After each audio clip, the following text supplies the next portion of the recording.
শিশুদের নিউমোনিয়া সহ ঠান্ডাজনিত রোগ দেখা দিয়েছে। তবে এই মুহূর্তে আমি রয়েছি দ্বীপ জেলা ভোলার 250 শয্যা জেনারেল হাসপাতালের শিশু ওয়ার্ডে। তবে গত বছরের তুলনায় এবছর যে শীতজনিত বা ঠান্ডাজনিত কারণে যে শিশুদের বিভিন্ন রোগ দেখা যায়, তবে এবছর তুলনায় অনেকটা কম রয়েছে বলে আমরা জানতে পেরেছি। তবে একটি বিষয় যদি আপনাকে আমি জানিয়ে রাখি, গত 24 ঘন্টায় ঠান্ডাজনিত রোগে শিশু ওয়ার্ডে 11 জন ভর্তি রয়েছেন, এর ভিতরে একজন মারা গিয়েছেন বলে আমাদেরকে জানিয়েছেন। তবে আমি যদি আপনাকে একটু দেখাতে চাই, গত বছরও কিন্তু যে পোলোটি রয়েছেন এখানে কিন্তু বিভিন্ন শিশু যারা রয়েছেন তারা কিন্তু আক্রান্ত হয়ে ভর্তি রয়েছেন, এমনটাই আমরা দেখেছি। তবে গত বছরের তুলনায় এই বছর যে ঠান্ডাজনিত রোগের শিশু রয়েছেন তারা কিন্তু একেবারেই কম সংখ্যা রয়েছেন বলে আমাদেরকে তথ্যসূত্রে জানিয়েছেন। তবে এই বিষয়ে আমি ডাক্তার সালাউদ্দিনের সঙ্গে কথা বলেছি, তিনি আমাদেরকে জানিয়েছেন যে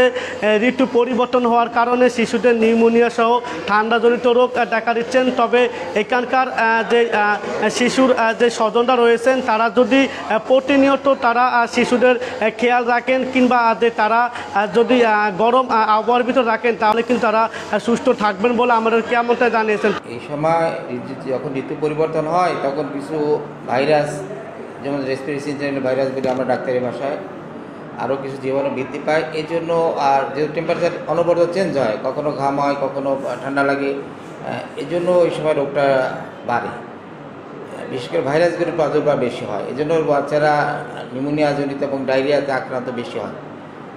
এখন আমাদের যেটা করতে হবে, এই সময় বাচ্চাদের দেখে শুনে রাখতে হবে। ঘামলের সাথে সাথে মুছে দিতে হবে, শীত পড়ে যাচ্ছে শীত পড়লে জামা কাপড় দিতে হবে, আর পুষ্টিকর খাবার খাওয়া যাতে রোগ প্রতিরোধ ক্ষমতা বাড়ে।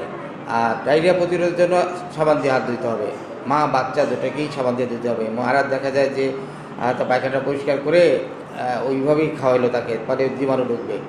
কাজে বাচ্চার পায়খানা পরিষ্কার করে অবশ্যই মাকে সাবান দিয়ে হাত দিতে হবে। বাচ্চাকে খাওয়ানোর আগে পরে মার হাত বাচ্চাদের দিতে হবে, তাহলে ডায়রিয়া প্রতিরোধ হবে। আর বিশেষ করে বাচ্চারা এই সময় একটু কেয়ার রাখতে হয়, যেটা হয়তো আমাদের মারা বিভিন্ন কাজে খেয়াল করতে পারে না, ফলে বাচ্চারা সহজে আক্রান্ত হয়।